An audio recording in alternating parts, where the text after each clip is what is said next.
আমার গুরু হাজা হাসিবুল হক চিস্তি, ওনার চরণে ভক্তি রাখি এবং পর্দার আড়ালের যে মা বোনেরা আছে সকলের রাঙ্গা চরণে ভক্তি রাখি। আজকে সাবজেক্টটা মানুষ ছাড়া খাবার অতি মূল খারাপ, এর বাইরে আর আমি যাচ্ছি না। এটার ভিতর থেকে আপনাদের কাছে আমি কিছু কথা বলব।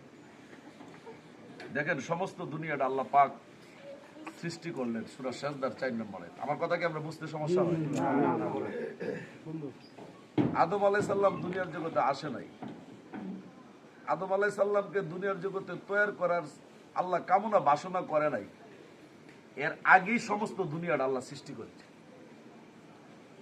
আল্লাহ সমস্ত দুনিয়াটা সৃষ্টি করতে যায় আল্লাহর যা যা দরকার লাগে, যা যা প্রয়োজন ছিল আল্লাহর সবকিছু একসাথে সৃষ্টি করেছে। সূরা সাজদার 4 নম্বরে আমি 6 দিনে পৃথিবীটা সৃষ্টি করলাম।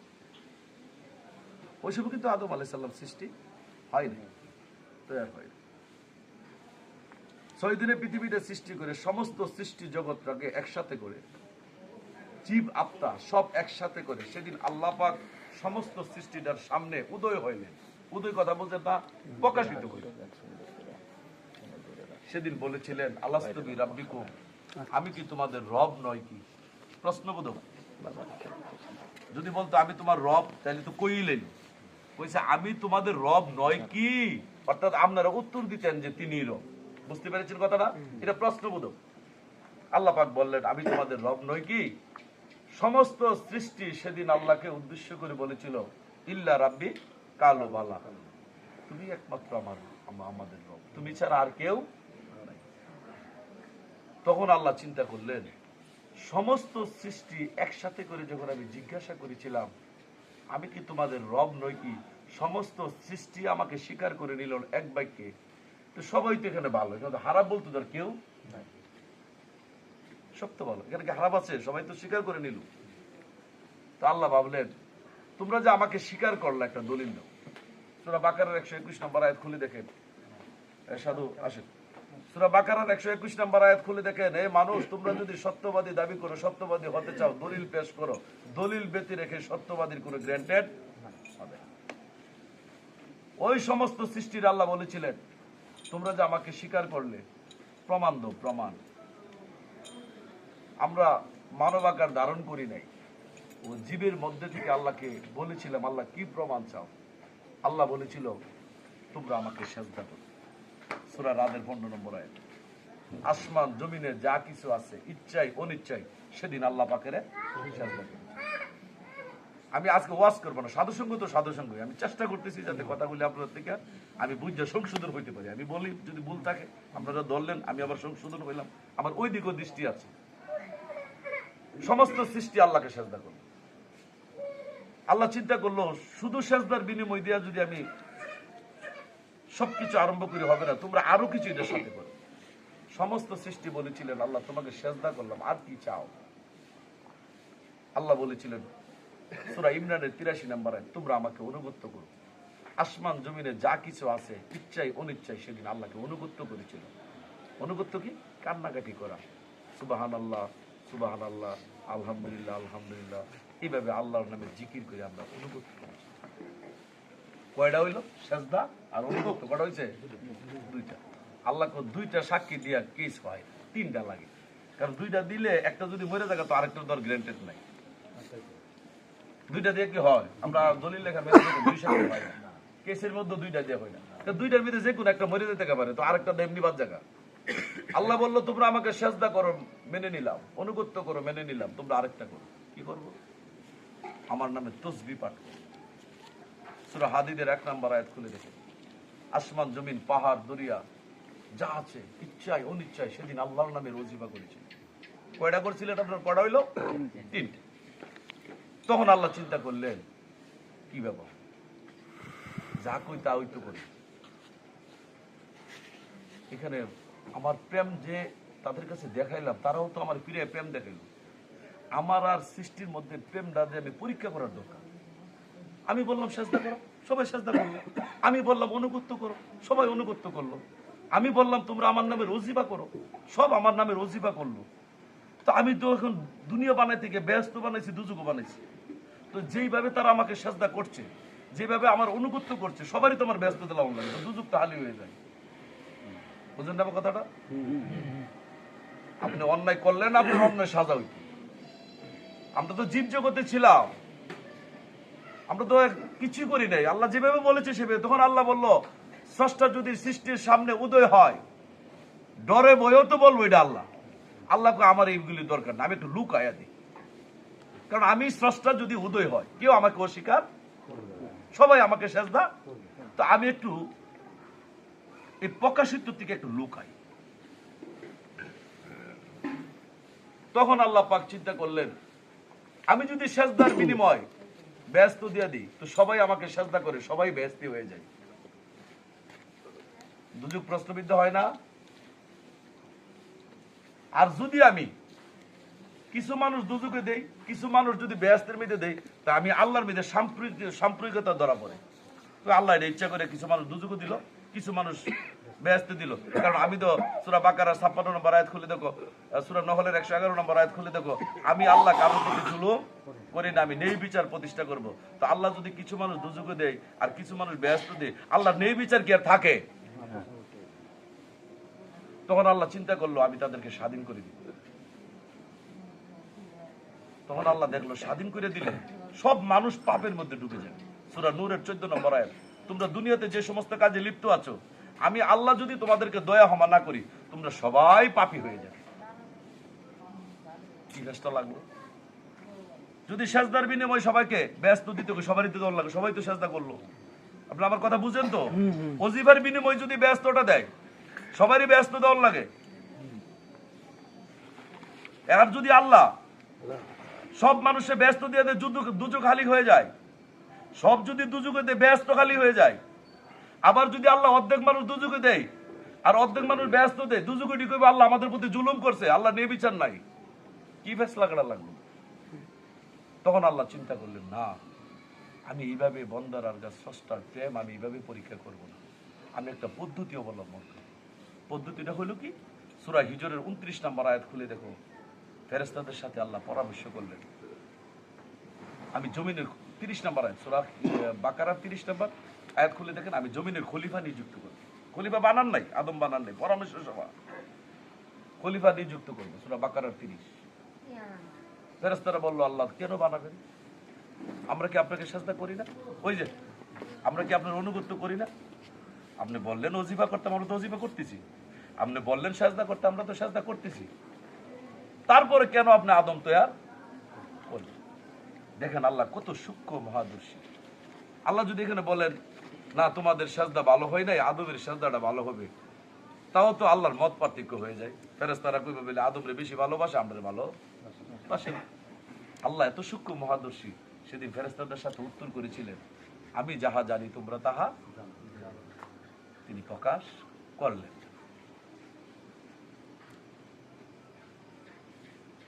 এখন আসেন, এখান থেকে আমি একটু কথা বলি। সমস্ত সৃষ্টিলে আল্লাহ কি ভেসে পড়ছে দেখছেন তো? তখন আল্লাহ পাক সূরা হিজরের 29 নম্বর আয়াত খুলে দেখেন, হে ফেরেশতারা, আমি যখন আদমকে সুটাম করব, আদমকে যখন তৈয়ার করব, তখন তোমরা আদমকে সেজদা করবে। সেজদার মালিক কে? আল্লাহ বাদে কাউকে সেজদা করা। সূরা জিনের 18 নম্বর আয়াত, আনাল মাসজিদু লিল্লাহি, সকল সেজদার মালিক আল্লাহ। দিনের মালিক কে? আল্লাহ। সূরা জুমার 3 নম্বর আয়াত, আলা লিল্লাহি দীনু হালিসুন, দিনের ব্যাপারে 100% পাবে আল্লাহ, সেজদাও পাবে আল্লাহ। আল্লাহ বাদে কাউকে ডাকা যাবে না। সূরা ইউনূসের 100 নম্বর আয়াত খুলে দেখেন, সূরা ইউনূসের 106 নম্বর আয়াত খুলে দেখেন, তাশকিল লিখে যাবে, আল্লাহর সাথে তোমরা কাউকে ডাকিও না। সূরা ইউনূস 106। তাইলে আল্লাহ বাদে তো আমরা কারো ইবাদত করতে পারছি না। কিন্তু রহস্যের বিষয় হলো আল্লাহ আদম বানায় কেন, এটা একটু দেখা দরকার না?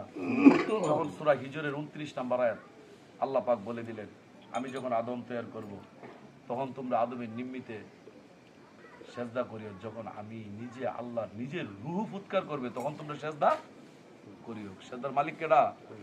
আল্লাহ। আল্লাহ কি কইছে? আদমের ভিতরে কি ঢুকাইবো? আল্লাহর নিজ রূহ। আমি আপনাদের কাছে এই পরিচয় দিই, রূহ শব্দটা কি, রূহ কি। অনেক মানুষে, আমি অনেক পীরের দরবারে গেছি, রূহ নফস দিয়ে এমন একটা তালবেজাল লাগাইছে, রূহুর জগৎ, রূহুর এটা সেটা, রূহুর জগৎ, জগৎটা হয় না। এখানে সাহাবারা নবীজিকে প্রশ্ন করছে, আল্লাহ রাসূল, সম্ভবত সূরা বনী ইসরাঈল 85 নম্বর আয়াত, যে আপনার কাছ থেকে দুইটা শব্দ শুনলাম, একটা রূহ আর একটা নফস। নফসটা আমরা বুঝতে পেরেছি, কুল্লু নাফসুন যায়কাতুল মউত, প্রত্যেকটা মানুষ তার মৃত্যুর স্বাদ গ্রহণ করবে, কিন্তু রূহটা কি? রূহ কি? আল্লাহর রাসূল সেদিন কোনো নিজের মন গড়া থেকে কোনো উত্তর দেন নাই, কারণ কোরআন আয়াত আসছে নবীজি আল্লাহর কথা ছাড়া একটি কথাও,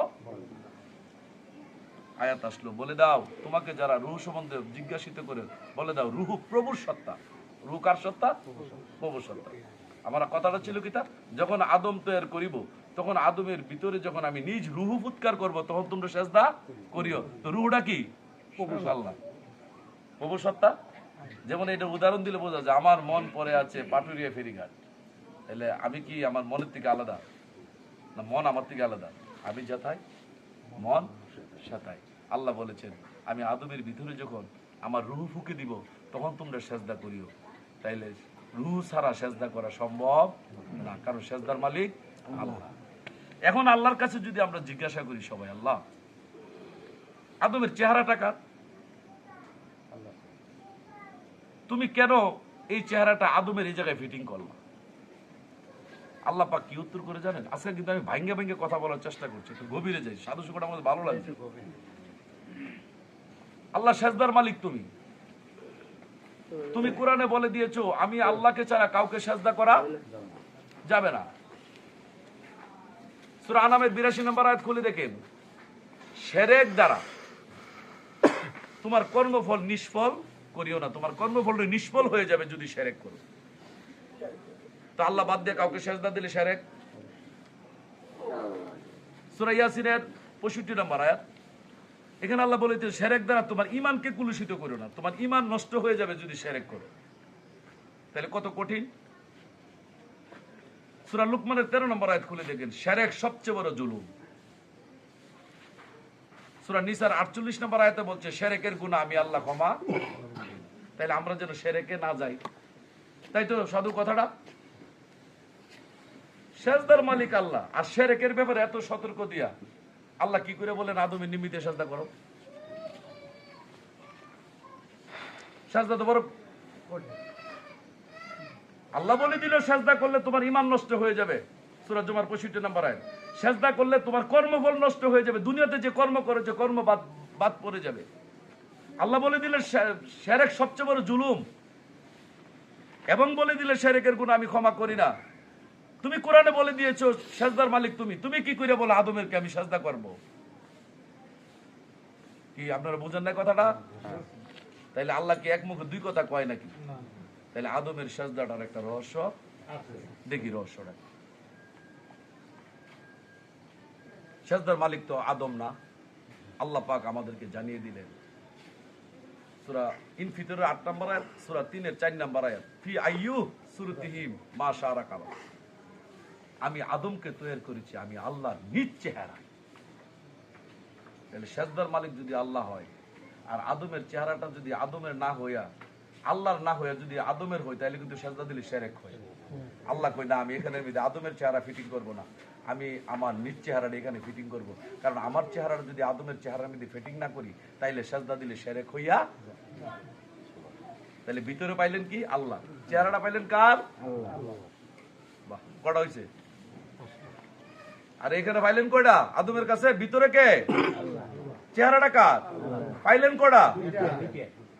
আমি কি কইছিলাম দুইটা দিয়ে কি কেস হয় নাকি? কয়টা লাগে? আরেকটা লাগবে আদমের, দেখি যে দুইটা দিয়ে যদি সেজদা নেই তাও শিরক হয়।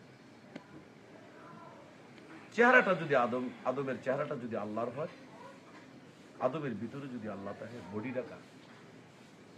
তাহলে যদি বডিটা সেজদা পাই তাও তো শিরক করি, কারণ সব সেজদার মালিক তো আল্লাহ। আল্লাহ কই না আমি শিরকের কাজ করি না। সূরা বাকারার 30 নম্বর আয়াত খুলে দেখো, আদম জমিনের প্রতিনিধি, আরবিতে বলে খলিফা, বাংলা হইল প্রতিনিধি। আল্লাহর প্রতিনিধি স্বয়ং আদম, কারণ প্রতিনিধির কাছে সেজদা দিলে সেই সেজদাটা আল্লাহই পায়। বুঝেন নাই গো রাজবাড়ির মানুষ?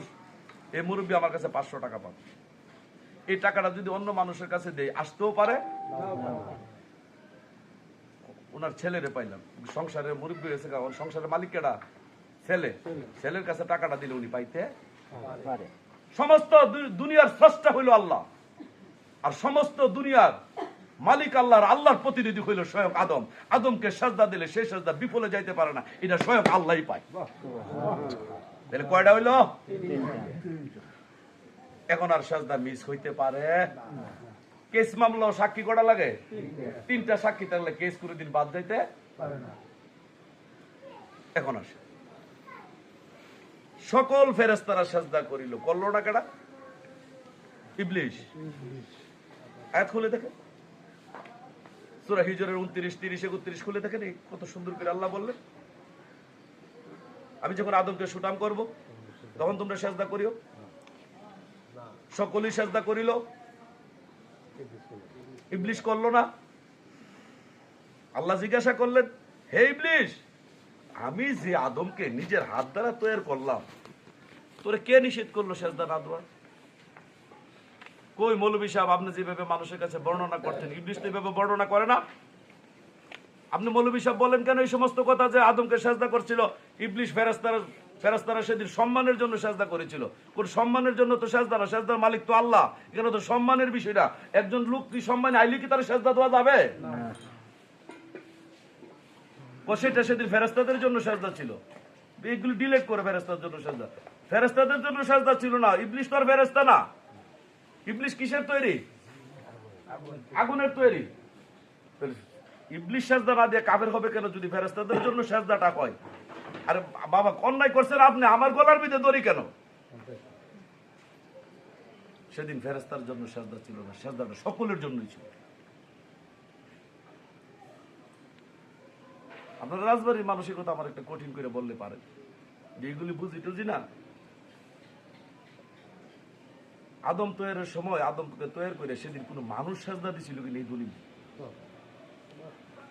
এটা ভাব কথা বলতাম না। আপনি করতে আসেন বাউন্ডারি থেকে বন্ডামি সন্ডামি করতেন, এটা বাদ দেন। আদমরে যদি মানুষ সাজদা দিয়ে তাহে তাইলে আমরা সাজদা দেব, আমেলে দিতাম না। কি এরকম একটা দলিল নিতারেন না আপনারা?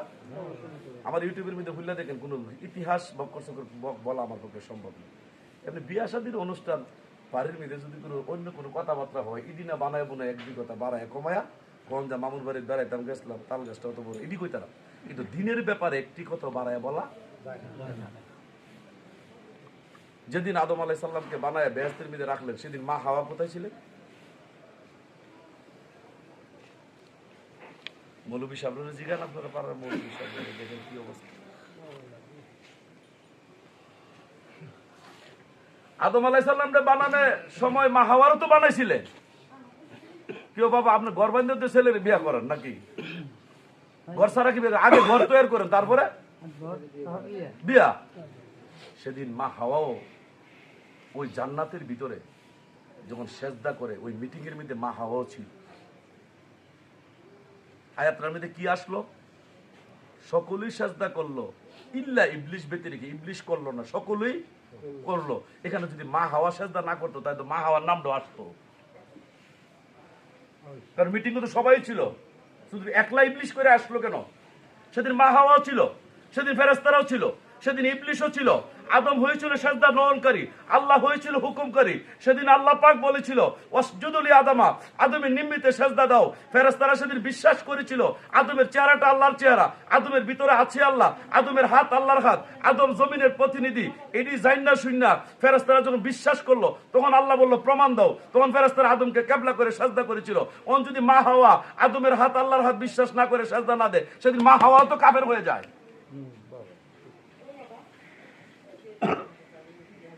সেদিন মা হাওয়াও আদমকে কিবলা করে আদমের ভিতরে আল্লাহর বেশ সেজদা করেছিল। তাইলে আমরা কার সন্তান? মা হাওয়ার সন্তান না?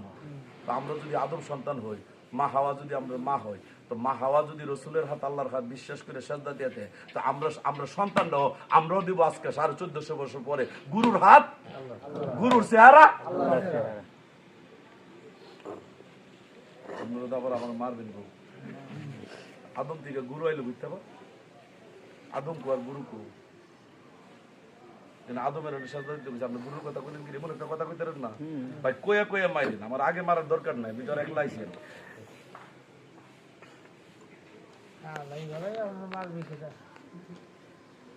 বেহেশতের ভিতরে আদম নবী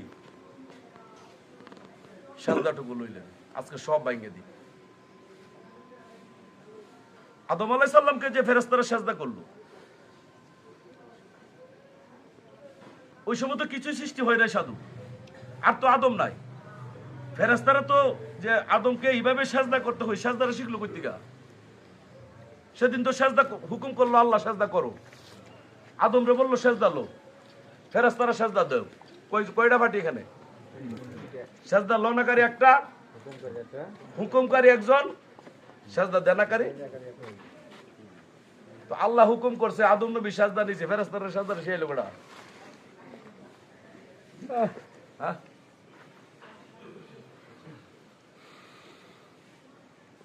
সেদিন আল্লাহ পাক এই জান্নাতের ভিতরে আদম আলাইহিস সালামের সামনে আল্লাহ পাক সেদিন কোন রূপে উদয় হয়েছিলেন? নৈরাকার রূপে। নৈরাকার রূপে যদি আল্লাহ সর্ব জায়গায় থাকে, তো কেবলা কোন দিকে? তা আপনার আদি বাবা কি কেবলা ছাড়া সাজদা দিছে নাকি? যদি বলেন জান্নাতের ভিতরে আল্লাহ আগুন রূপে, তো আদম আলাইহিস সালাম তো মাটি কাদা হইতে তো এর আগুনের পাওয়ার তো থাকে না। আদম আলাইহিস সালাম পুড়ে যাওয়ার কথা কি? আদম আলাইহিস সালাম পুড়ছে? তাহলে জান্নাতের ভিতরে আল্লাহ পাক নূরের সুরতে উদয় হয় নাই। তাহলে কোন সুরতে আল্লাহ উদয় হয়েছিল জান্নাতের ভিতরে? মা হওয়ার সুরত তো উদয় হবে না, কারণ মা হাওয়া তো রেসালত প্রাপ্ত না। রেসালত প্রাপ্ত যারা রসুল, তাদের সুরত ইবলিস ধরতে, কিন্তু মা হাওয়া তো রেসালত প্রাপ্ত না। ওই সুরত যদি আল্লাহ ধরে, তা তো আবার ভেজাল আছে। সেদিন আল্লাহ পাক চিন্তা করলেন, আমি আদমের সামনে উদয় হইয়া সাজদাটা আদম আমারে করবো, ফেরেশতারা দেখবো, দেখে শিখে আবার আদমের করবো, আমি এটা শিখার লাগে। তখন আল্লাহ পাক বেহেশতের ভিতরে নূরের সুরতে উদয় হয় নাই। আবার নূরের সুরতে উদয় হইলে আবার ভেজাল লাগবে। মুসা নবী দাও মলিলে বাড়িব, আমি নূরের সুরতে তোমার দেখবার লিগে কান্দাকাটি করলাম, তুমি আমার দেখা দিলে না। আদমের সামনে তো ঠিকই দেখা দিলে, বুঝলেন না? সুতরাং নূরের সুরতে আল্লাহ উদয় হয় নাই। পশু পাখির সুরতে উদয় হয় নাই, কারণ পশু পাখির সুরতে ইবলিস ধরতে। সেদিন জান্নাতের ভিতরে আল্লাহ পাক নিজ রূপে উদয় হয়েছিলেন। বলেন তো নিজ রূপটা কার? এটা কোন রূপ? আদমের চেহারাটা কার? এটা কি আদমের? আদমের চেহারা যদি আদমের হয়, সাজদা দিলে শিরক হয়। এই জন্য আল্লাহ আদমের চেহারাটা, আল্লাহর চেহারাটা আদমকে হাওলাত দিয়েছেন আমানত হিসাবে, যাতে সাজদাটা নিতে পারে। যদি একবারে দিয়া দেন, সাজদার মালিক কাটা হয়, আদম হয়ে যায় না। এই জন্য বলেছেন সূরা আহজাবের 72 নম্বর আয়াত, আসমান জমিন পাহাড় দরিয়া পর্বত সমুদ্রকে আমি আমানত দিতে চাইলাম, আমার আমানত কেউ নিতে রাজি হইল না, একমাত্র মানুষ আমার আমানত নিল। আমরা গবেষণা করে দেখেছি, মানুষ শত শত তাফসীর করেছে আমানত কোনটা। আমরা গবেষণা করে দেখেছি মানুষের চেহারাটা হইল একমাত্র আমানত, এটা আর কোনো পরিবর্তন। এই আদম আলাইহিস সালামকে আল্লাহ চেহারা হাওলাত দিল। এই চেহারাটা কার চেহারা? তো আদমের রূপ ধরল কইতে, আল্লাহ তো নিজ রূপে উদয় হইল আদমের সামনে। যখন আল্লাহ পাক আদমের সামনে আদম রূপে উদয় হইল, তখন আদম নবী সাজদা আল্লাহকে। তখন ফেরেশতারা দেখলো যে আদম যেভাবে আল্লাহকে সাজদা দিয়েছে, আমরা তো সেইভাবেই দিব। তখন বেহেশতের ভিতরে মা হাওয়া সবাই আদমকে সাজদা দিয়েছিল। আর দেনাইকে ইবলিস না দিয়ে কি কাফের না মুমিন? কি এই দিন কি নামাজের লেগে কাফের হয়েছিল? রোজার লেগে কাফের? হজ যাকাতের লেগে কাফের? কি লেগে কাফের? সেদিন ইবলিস বেহেশতের ভিতরে আদমকে গুরু বিশ্বাস, আল্লাহ বিশ্বাস করেছিল। ইবলিস আল্লাহ বিশ্বাস করে, সূরা রাদের 15 নম্বর আয়াত, ইবলিস আল্লাহর শ্রদ্ধা করে। ইবলিস কাফের হওয়ার পরও আল্লাহকে আল্লাহ স্বীকার করে, সূরা হিজরের 34 নম্বর আয়াত খুলে দিবেন। আমার কথাটা ছিল, মানুষ ছাড়া খেপারে তুই, মানুষ বজলে ওই আদম, যার চেহারাটা আল্লাহর চেহারা, যার ভিতরে আছে আল্লাহ, যার হাত আল্লাহর হাত, যে জমিনের খলিফা, ওই তিনটা জায়গা একসাথে করে আদমকে কেবলা করে সেদিন সাজদা দিয়ে ফেরেশতারা মুক্তি নিয়েছিলেন, মা হাওয়া মুক্তি নিয়েছিলেন। তাহলে মানুষ ছাড়া খেপারে তুই মূল হারাবি, মানুষ বজলে সোনার মানুষ হবি। আল্লাহ স্টার্টিং তো করলো মানুষ রূপে সাজদা নিয়ে, আল্লাহ স্টার্টিং তো করলো মানব রূপে সাজদা। আল্লাহ আল্লাহ করলে শাহিনকারী, আল্লাহ নৈরাকার তো সাজদা দিতে পারে, কিন্তু আল্লাহ তো ওইভাবে নেন নাই। আল্লাহ কোন রূপে নিল? আদম রূপে সেজদাটা নিয়ে নিল। এখন আসে, ইবলিস যখন সেজদা না করে কাফের হইল, তখন ইবলিসে জিজ্ঞাসা করলো তুমি কেন করলে না? ইবলিস উত্তর করলো আমার চোখের সামনে পচা নর্দমে ঠনঠনে মাটির দ্বারা যাকে বানাইলে তাকে আমি সেজদা করতে পারি না। সে হয়েছে মাটির তৈরি, আমি হয়েছে আগুনের তৈরি। সূরা আরাফের 12 নম্বর আয়াত খুলে দেখেন, সূরা কাফের 50 নম্বর আসছে। ইবলিস নিজে দাবি করছে আমি হয়েছি আগুনের, সে হয়েছে মাটি।